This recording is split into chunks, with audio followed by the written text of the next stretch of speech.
Bismillahirrahmanirrahim. Assalamualaikum warahmatullahi wabarakatuh. Selamat pagi dan salam sejahtera untuk kita semua. Yang saya hormati Ibu Bapak dosen penguji, yang saya hormati Profesor Mahfud Solihin, Master of Accounting PhD, selaku dosen pembimbing, serta teman-teman yang berbahagia.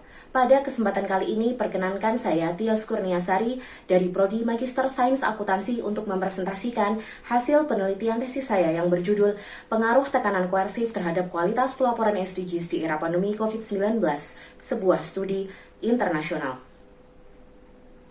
Pembangunan berkelanjutan telah menjadi slogan dan paradigma pembangunan global yang cukup menggema, baik di dunia akademis maupun di dunia praktis.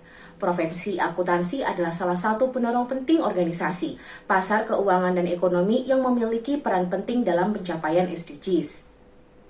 Hal ini dapat dilihat dari fakta bahwa 8 dari 17 tujuan SDGs yang ingin dicapai dalam SDGs secara langsung didukung oleh pekerjaan akuntan. IFAC 2019 juga menyampaikan bahwa transparansi perusahaan melalui pelaporan SDGs adalah salah satu strategi untuk menunjukkan nilai, komitmen, dan juga kebijakan perusahaan pada pencapaian SDGs. Kesadaran pada pentingnya kontribusi dunia bisnis pada pencapaian SDGs juga telah meningkatkan praktik pengungkapan dan pelaporan SDGs oleh berbagai perusahaan di dunia. Hal ini dibuktikan dengan sebuah penelitian yang diselenggarakan oleh Scott dan McGill yang menganalisa 1.100 laporan perusahaan dan menemukan bahwa 72% dari sampel perusahaan telah menyebutkan SDGs pada dokumen pelaporannya. 59% perusahaan menjadikan SDGs sebagai referensi laporan keberlanjutan dan juga 34% perusahaan telah mengintegrasikannya ke dalam strategi bisnis mereka. Bukti yang senada juga dapat ditemukan dalam penelitian rutin yang dilakukan oleh RMIT University dan juga CPA Australia yang menemukan bahwa selama 3 tahun terakhir telah terjadi peningkatan cukup signifikan hingga 68% pada perusahaan yang menyebutkan SDGs pada laporan tahunan mereka, serta 70% peningkatan pada prioritasi SDGs pada laporan tahunan. Kebaharuan isu SDGs membuat berbagai penelitian mengenainya berkembang pesat selama 5 tahun terakhir dan memberikan peluang yang cukup luas untuk dieksplorasi lebih lanjut. Berbagai penelitian terdahulu masih terbatas pada setting tunggal sebuah negara seperti Indonesia dan masih terkonsentrasi pada setting negara maju seperti perusahaan di Spanyol, Italia, Cina, negara-negara Uni Eropa. Pandemi COVID-19 juga telah meningkatkan kesadaran pada risiko yang inheren dari perubahan iklim terhadap stabilitas sistem keuangan.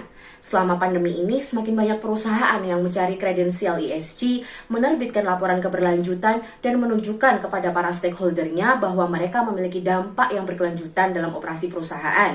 Perkembangan ini bersamaan pula dengan sebuah momentum harmonisasi standar pelaporan non-finansial untuk memenuhi tuntutan dari berbagai pemangku kepentingan. IFRS Foundation mengumumkan pembentukan sebuah dewan penetapan standar baru, yaitu International Sustainability Standard Board pada tanggal 3 November 2021 untuk memberikan pedoman global yang berkualitas dan komprehensif berhubungan dengan standar pelaporan keberlanjutan. Pihak lain, United Nations Environment Program, merespon hal ini dengan menekankan bahwa nantinya pedoman yang digunakan dalam aktivitas pelaporan perusahaan haruslah didasarkan pada perjanjian global seperti SDGs. Untuk saat ini, pelaporan SDGs merupakan salah satu strategi yang dapat berperan dalam mengukur pencapaian SDGs di sektor swasta. Fakta ini tak terlepas dari karakteristik pelaporan SDGs yang merupakan mekanisme kelembagaan yang mapan dan merupakan alat komunikasi yang formal antar perusahaan dengan berbagai pemangku kepentingan yang beroperasi di sekitarnya. Penelitian ini menggunakan landasan teori institusional dan secara spesifik meneliti mekanisme isomorfisme koersif sebagai bentuk tekanan yang paling mengikat dan formal yang dapat mempengaruhi praktik pengungkapan SDGs. Penelitian terdahulu masih menggunakan lensa institusional secara umum. Belum terdapat penelitian yang secara khusus meneliti pengaruh isomorfisme koersif pada praktik pengungkapan SDGs. Pada pelaporan SDGs yang merupakan salah satu paradigma baru dalam pelaporan non-keuangan, penulis mengikuti framework yang dibangun oleh Sabana et al. 2017 yang berpendapat bahwa tekanan yang mendorong adopsi pelaporan SDGs masih pada tahap awal, yaitu defensive reporting yang didukung oleh tekanan koersif. Terlebih di era pandemi yang merupakan bagian dari krisis yang dapat mengancam operasi perusahaan, berbagai strategi yang dipilih perusahaan pun cenderung berubah ke arah defensif karena tekanan koersif. Hasil dari penelitian sebelumnya pada pengaruh faktor koersif tampak tidak konsisten pula antara satu penelitian dengan penelitian yang lainnya. Terdapat 4 pertanyaan penelitian yang akan dijawab melalui tesis ini. Pertama, bagaimanakah kualitas pelaporan SDGs yang dilakukan oleh perusahaan besar di dunia di masa pandemi COVID-19? Dan kedua, apakah kualitas regulasi berkelanjutan dan kekuatan standar audit dan pelaporan berpengaruh terhadap tingkat pelaporan SDGs? Isomorfisme merupakan salah satu dimensi dalam teori institusional yang menjelaskan proses homogenisasi praktik organisasi. Praktik ini berasal dari tekanan koersif, normatif, maupun mimetik. Di GAN 2014 menyatakan bahwa tekanan koersif datang dari pemangku kepentingan yang memiliki kekuasaan atas operasi. Tekanan normatif berasal dari norma-norma kelompok untuk mengadopsi praktik tertentu. Sedangkan tekanan mimetik berasal dari organisasi lain yang berusaha meniru praktik dari organisasi yang dianggap merupakan pemimpin pada sebuah industri organisasi. Terdapat beberapa alasan untuk memilih teori institusional sebagai landasan dalam penelitian ini. Pertama, teori institusional memberikan perspektif yang saling melengkapi, teori legitimasi dan juga teori pemangku kepentingan. Kedua, teori institusional juga memberikan gambaran yang lebih komprehensif ketika digunakan dalam penelitian internasional. Dan ketiga, teori institusional telah banyak digunakan secara luas untuk menjelaskan faktor-faktor yang mendorong pelaporan SDGs di tingkat negara seperti asal negara, sistem hukum, dimensi budaya Hofstede, dan juga regulasi keberlanjutan. Hipotesis yang pertama berkaitan dengan kualitas regulasi. Sistem regulasi yang berkualitas dapat menjembatani kesenjangan antara kepentingan ekonomi perusahaan untuk memaksimalkan keuntungan dan juga kepentingan masyarakat luas. Ekosistem hukum yang berkualitas akan memberikan dorongan dan paksaan yang cukup kuat bagi perusahaan untuk pengungkapan SDGs. Hug et al. 2020 menjelaskan bahwa di negara-negara berkembang dengan kualitas regulasi yang buruk, tekanan koersif dari ekosistem regulasi tidak cukup untuk memberikan pemaksaan kepada perusahaan untuk mengadopsi praktik pelaporan SDGs. Sedangkan pada negara maju yang memiliki kualitas regulasi yang stabil, konsisten, dan juga ditegakkan dengan baik, membentuk lingkungan yang kondusif untuk menekan perusahaan untuk melakukan pengungkapan SDGs. Hasil penelitian sebelumnya belum konklusif mengenai pengaruh kualitas penegakan hukum terhadap laporan non-keuangan. Selain itu, penelitian yang secara khusus mengkaji pengaruh penegakan hukum terhadap laporan SDGs masih sangat terbatas. Kedua hal ini menimbulkan adanya penelitian yang perlu dieksplorasi lebih lanjut. Dengan demikian, hipotesis akan ditarik secara formal, kualitas peraturan secara positif mempengaruhi tingkat pelaporan SDG. Hipotesis kedua penelitian ini berhubungan dengan regulasi keberlanjutan. Setelah munculnya pandemi COVID-19, berbagai pemerintah baik di negara maju maupun berkembang semakin menyadari pentingnya komitmen untuk menyelesaikan masalah pembangunan operasi bisnis yang resilient untuk mendorong penerapan praktik pelaporan berkelanjutan. Komitmen tersebut dituangkan ke dalam berbagai kebijakan pada tingkat negara, baik melalui regulasi yang menjadikan pengungkapan keberlanjutan menjadi wajib maupun sukarela. Pizzi et al. 2020 berpendapat bahwa peraturan keberlanjutan yang dimiliki oleh suatu negara menunjukkan suatu bentuk nyata dari mekanisme pemantauan dan pengendalian yang dapat digunakan untuk melacak inisiatif perusahaan untuk mengadopsi SDGs. Sehingga peraturan keberlanjutan di tingkat negara memiliki pengaruh yang signifikan terhadap penggunaan pelaporan SDGs oleh perusahaan yang beroperasi di negara tersebut. Secara formal, hipotesis kedua dari penelitian ini akan berbunyi peraturan keberlanjutan secara positif mempengaruhi tingkat pelaporan SDG sebuah negara. Hipotesis ketiga akan berhubungan dengan Strength of Auditing and Reporting Standard atau SARS. Pelaporan SDGs adalah salah satu platform bagaimana perusahaan menyampaikan informasi non keuangan yang menunjukkan bahwa organisasi beroperasi dengan cara yang mendukung sistem keberlanjutan. Salah satu faktor eksternal yang diyakini mampu meningkatkan kualitas pelaporan akuntansi dalam aspek sustainability adalah kekuatan standar audit dan pelaporan atau yang dikenal dengan SARS. Auditor dan perusahaan akan beroperasi dalam infrastruktur akuntansi yang dibentuk oleh kualitas standar audit dan pelaporan yang berlaku. Negara-negara yang ditandai dengan tingkat SARS yang tinggi diasumsikan memiliki tingkat kepatuhan yang tinggi pula terhadap standar audit dan pelaporan. Penelitian oleh Amara, Health, dan El Amari menunjukkan bahwa SARS memainkan peranan penting dalam proses menegakkan hukum yang ada di lingkungan perusahaan. Standar audit dan akuntansi yang kuat memberi auditor dan juga lembaga penegak hukum insentif untuk menegakkan peraturan dan menindak perusahaan yang memiliki masalah keberlanjutan bagi perusahaan. Infrastruktur ini juga mendorong perusahaan untuk secara aktif melakukan kegiatan yang mendukung prinsip keberlanjutan dengan melaporkan kegiatan ini kepada para pemangku kepentingan melalui pelaporan SDGs.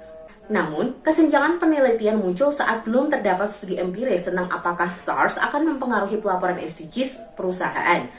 Penelitian ini merupakan penelitian pertama yang mencoba mengkaji kemungkinan SARS mendorong pelaporan SDGs oleh perusahaan di tingkat internasional. Dengan demikian, secara formal, hipotesis ketiga dari penelitian ini akan berbunyi, kekuatan standar audit dan pelaporan secara positif akan mempengaruhi tingkat pelaporan SDGs. Studi ini juga akan mempertimbangkan komite CSR dan juga jenis industri sebagai variabel kontrol dalam analisis untuk menghindari hasil yang bias. Variabel kontrol pertama adalah komite CSR. Dalam sistem manajemen berkelanjutan modern, komite CSR menjadi salah satu bentuk keahlian dewan yang secara resmi dilembagakan oleh perusahaan. Penelitian sebelumnya telah menunjukkan bahwa perusahaan yang memiliki komitmen tinggi terhadap keberlanjutan dengan membentuk CSR memiliki tingkat pelaporan SDGs yang lebih tinggi. Variabel kontrol kedua dalam penelitian ini adalah tipe industri. Jenis industri memainkan peranan penting dalam mengembangkan laporan berkelanjutan. Hal ini sesuai dengan resiko yang diwakili oleh masing-masing sektor. Pemangku kepentingan memiliki tuntutan dan perilaku yang berbeda-beda bagi perusahaan. Perusahaan yang beroperasi di industri dengan resiko lingkungan yang lebih tinggi seringkali berkomitmen pada kinerja keberlanjutan yang lebih tinggi pula. Slide berikut ini akan memberikan gambaran singkat model dan hubungan antar variabel dalam penelitian ini. Sampel dari penelitian ini adalah perusahaan yang terdaftar menjadi Forbes Global 2000 pada tahun 2020 yang berasal dari 61 negara yang berbeda. Terdapat dua teknik analisis data yang akan digunakan pada penelitian ini. Pertama, statistik deskriptif dan analisa konten pelaporan 17 item SDG akan digunakan untuk mendapatkan gambaran besar dari data yang terkumpul.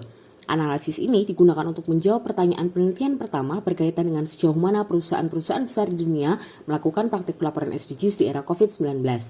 Kedua, analisis statistik inferensial dengan menggunakan pendekatan regresi OLS digunakan untuk melihat hubungan antar variabel dependen kualitas pelaporan SDGs dan variabel independen faktor tekanan isomorfisme koersif.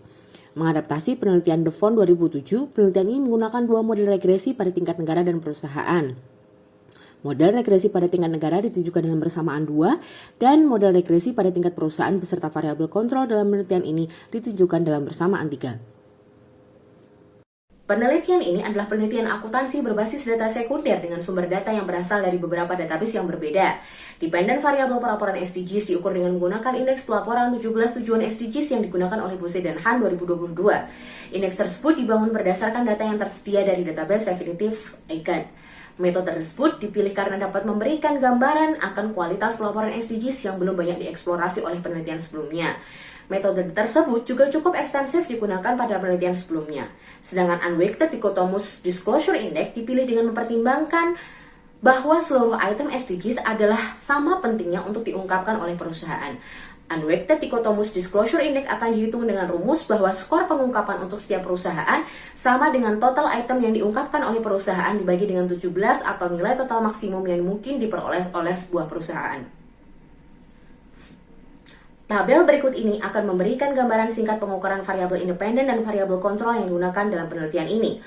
Setelah proses pengumpulan data, 1.121 perusahaan harus dieliminasi karena memiliki data variabel dependen yang tidak lengkap, menghasilkan 879 sampel akhir dari 52 negara.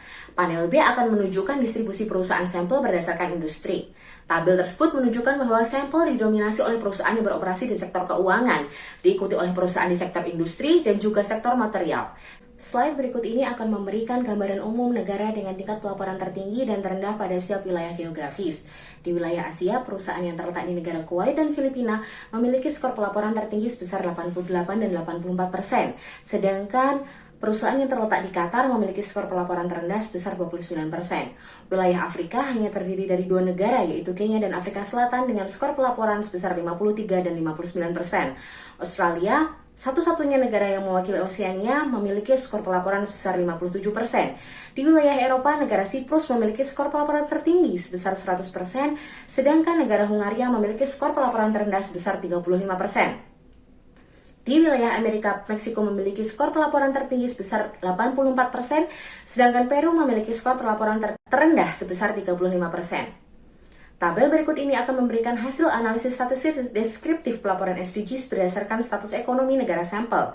Berdasarkan total 52 negara sampel, 48% atau setara dengan 25 negara berasal dari negara maju, sedangkan 27 negara berasal dari negara berkembang. Rata-rata skor pengungkapan SDGs yang diperoleh oleh negara maju adalah sebesar 55% atau melaporkan 9 tujuan SDGs, sedangkan skor yang diperoleh negara berkembang adalah 61 atau melaporkan 10 tujuan SDGs. Hasil ini menunjukkan bahwa perusahaan-perusahaan baik di negara maju maupun berkembang memiliki ketertarikan yang sama untuk menjadikan SDGs sebagai pedoman laporan keberlanjutan. Hal tersebut tampaknya didorong oleh desain dari beberapa tujuan dan target individu SDGs yang dikalibrasi secara khusus untuk mengekspresikan kebutuhan dan aspirasi dari negara berkembang. Selain itu, desain tersebut juga dipilih untuk menutupi kekurangan MDGs sebagai pendahulu SDGs yang tidak melibatkan aktor-aktor dari negara berkembang dalam rumusannya. Secara keseluruhan, tingkat pelaporan SDGs yang dilakukan oleh perusahaan Forbes 2000 pada tahun 2020 berada pada 56% dari ke-17 tujuan SDGs atau melaporkan 10 tujuan SDGs. Gambar berikut ini akan memberikan gambaran hierarkis akan tren pelaporan SDGs pada tiap tujuan oleh perusahaan sampel. Tujuan yang paling banyak dilaporkan adalah tujuan 13, penanganan perubahan iklim, tujuan 8, pekerjaan layak dan pertumbuhan ekonomi, diikuti oleh tujuan 12, konsumsi dan produksi yang berkelanjutan. Adapun tujuan SDGs yang paling sedikit dilaporkan oleh perusahaan adalah SDGs 14 mengenai ekosistem lautan, SDGs 2 tanpa kelaparan, dan juga SDGs 1 tanpa kemiskinan. Tabel 410 adalah hasil uji hipotesis dalam penelitian ini. Tingkat signifikansi yang digunakan dalam penelitian ini adalah sebesar 5%. Hal ini berarti hipotesis diterima jika tingkat signifikansinya kurang dari 0,05. Hipotesis pertama dari penelitian ini akan berbunyi, kualitas regulasi mempengaruhi secara positif kualitas pelaporan SDGs. Hasil dari tabel menunjukkan bahwa pada tingkat negara, nilai signifikansi adalah lebih kecil dari tingkat signifikansi 0,5, begitu pula dengan analisis tingkat perusahaan. Tabel berikut akan menunjukkan bahwa nilai koefisien pada analisis tingkat negara dan perusahaan adalah positif sebesar 0,36 dan juga 0,13 terhadap kualitas pelaporan SDGs. Hasil uji pada kedua tingkatan tersebut telah mengkonfirmasi hipotesis pertama. Hasil tersebut membuktikan bahwa tekanan koersif yang bersumber dari kualitas regulasi memiliki pengaruh yang positif dan juga signifikan terhadap kualitas pelaporan SDGs. Hal ini sejalan dengan framework yang dibangun oleh Campbell 2006 bahwa perusahaan akan lebih cenderung bertindak dan mengambil strategi yang bertanggung jawab secara sosial apabila terdapat regulasi pada tingkat negara yang kuat dan ditegakkan dengan baik untuk memaksimalkan dan memastikan perilaku tersebut. Hipotesis kedua dari penelitian ini berbunyi bahwa regulasi keberlanjutan mempengaruhi kualitas pelaporan SDGs. Hasil dari tabel 4.10 menunjukkan bahwa pada tingkat negara, nilai signifikansi lebih kecil dari tingkat signifikansi 0,05, begitu pula pada analisis tingkat perusahaan. Tabel tersebut menunjukkan juga bahwa nilai koefisien pada analisis tingkat negara dan perusahaan adalah positif sebesar 0,48 dan juga 0,25. Hasil uji pada kedua tingkatan ini mengkonfirmasi hipotesis 2. Regulasi keberlanjutan, hipotesis kedua dalam penelitian ini terbukti memiliki pengaruh yang positif dan signifikan bagi perusahaan untuk mengadopsi praktik pelaporan SDGs. Dengan kata lain, negara yang memiliki regulasi pelaporan wajib pada seluruh aspek lingkungan, sosial, dan tata kelola telah terbukti melaporkan lebih banyak item SDGs di tahun 2020. Regulasi akan LST adalah bentuk nyata komitmen pemerintah yang menyadari pentingnya komitmen dan manajemen operasi bisnis yang tangguh akan gempuran krisis seperti pandemi. Regulasi tersebut juga dibentuk karena adanya tekanan budaya dan nilai dari masyarakat dunia yang telah lebih sadar dan juga peduli pada isu keberlanjutan, risiko perubahan iklim, dan juga memiliki ekspektasi bahwa mereka akan menuntut perusahaan untuk beroperasi dengan cara-cara yang mendukung hal-hal tersebut. Hipotesis ketiga dari penelitian ini berbunyi bahwa kekuatan standar audit dan pelaporan mempengaruhi kualitas pelaporan SDGs. Hasil dari tabel 4.10 menunjukkan bahwa pada tingkat negara dan tingkat perusahaan, nilai signifikansi adalah lebih kecil dari 0,05. Tabel tersebut juga menunjukkan bahwa nilai koefisien pada analisis tingkat negara dan perusahaan adalah positif sebesar 0,28 dan juga 0,05. Hal ini telah mengkonfirmasi hipotesis ketiga dari penelitian ini. Kualitas institusional akuntansi yang dituangkan ke dalam standar audit dan pelaporan juga terbukti telah memiliki pengaruh yang positif dan signifikan terhadap praktik pelaporan SDGs. Negara yang memiliki standar audit dan pelaporan yang lebih kuat terbukti melaporkan lebih banyak item SDGs di tahun 2020. Hal ini membuktikan bahwa standar audit dan pelaporan menjadi salah satu faktor institusional yang penting dalam mendukung praktik keberlanjutan di sektor swasta. Hal ini juga tak lepas dari proses pelaporan SDGs yang terjadi di lingkungan institusi akuntansi yang juga dibentuk berdasarkan regulasi dalam bentuk standar audit dan pelaporan yang harus dipatuhi oleh perusahaan. Hasil dari penelitian ini mengkonfirmasi pentingnya pembentukan arsitektur institusional dalam bentuk badan resmi seperti ISSP yang baru saja disahkan di tahun 2021. Sedangkan variabel kontrol dalam penelitian ini yaitu Komite CSR dan juga industri perusahaan. Komite CSR ditemukan tidak berpengaruh terhadap kualitas pelaporan SDGs. Sedangkan industri perusahaan ditemukan berpengaruh secara positif dan signifikan terhadap kualitas pelaporan SDGs. Hasil dari penelitian ini memiliki setidaknya 2 implikasi bagi dunia riset maupun dunia praktis akuntansi. Penelitian ini telah datang untuk menjembatani gap pada absennya penelitian akuntansi yang fokus pada isu pelaporan SDGs di masa pandemi COVID-19. Penelitian ini mengkonfirmasi bahwa pelaporan perusahaan di masa pandemi COVID berbentuk pelaporan defensif dan didorong oleh tekanan koersif yang bersumber dari organisasi formal seperti pemerintah dan juga pembuat standar akuntansi. Hal ini mengimplikasikan bahwa pada era pemulihan pasca pandemi COVID-19, praktik pelaporan SDGs oleh organisasi dapat didominasi oleh tekanan lain yang bersifat normatif, yang akan membentuk pelaporan proaktif dan juga mulai terbentuk pelaporan imitatif yang bersumber dari tekanan mimetik. Bagi dunia praktik akuntansi, hasil dari penelitian ini menjadi dorongan awal agar perusahaan mulai memprioritaskan dan memanfaatkan momentum pemulihan dari pandemi COVID dengan memulai aktivitas yang mendorong prinsip keberlanjutan. Kepada pemerintah, institusi formal yang membentuk kualitas regulasi dan mengatur berbagai regulasi keberlanjutan, hasil penelitian ini memberikan penekanan pada pentingnya peranan yang mereka miliki untuk memastikan bahwa regulasi yang dibentuk di tengah era ketidakpastian haruslah berkualitas pada setiap tahapan krisis. Hasil dari penelitian ini sejalan dan mendukung langkah pembentukan ISSP untuk mengunifikasikan standar pelaporan berkelanjutan dengan memberikan bukti bahwa kualitas institusi akuntansi dalam bentuk standar yang mengikat memiliki dampak yang positif dan juga signifikan pada aktivitas pelaporan SDGs. Pada akhirnya, memastikan pengeluaran yang paling optimal untuk seluruh stakeholder menjadi salah satu tujuan akhir dari berbagai inisiatif keberlanjutan seperti pelaporan SDGs. Peranan organisasi formal seperti pemerintah, badan regulatif, dan juga badan pembuat standar akuntansi tetap berada pada garda terdepan dalam merancang kebijakan yang memastikan pengungkapan informasi yang berkualitas dan bermanfaat bagi pengambilan keputusan. Penelitian ini memiliki berbagai keterbatasan yang dapat ditingkatkan pada berbagai penelitian selanjutnya. Beberapa keterbatasan tersebut diantaranya adalah: pertama, penelitian ini hanya fokus pada 3 determinan pelaporan SDGs yang berasal dari tekanan koersif. Penelitian di masa depan dapat memeriksa faktor institusi lain dalam bentuk tekanan normatif dan tekanan mimetik yang dapat mempengaruhi tingkat pelaporan SDGs. Yang kedua, penelitian ini adalah penelitian cross-sectional yang hanya fokus pada satu titik waktu penelitian, yaitu di tahun 2020 saat pandemi COVID-19 terjadi. Mungkin cukup sekian pemaparan hasil penelitian tesis saya. Izinkan saya untuk menutup presentasi ini dengan mengutip sebuah statement dari Executive Director dari IFAC. The accounting profession has a unique mandate to hold government and business responsible.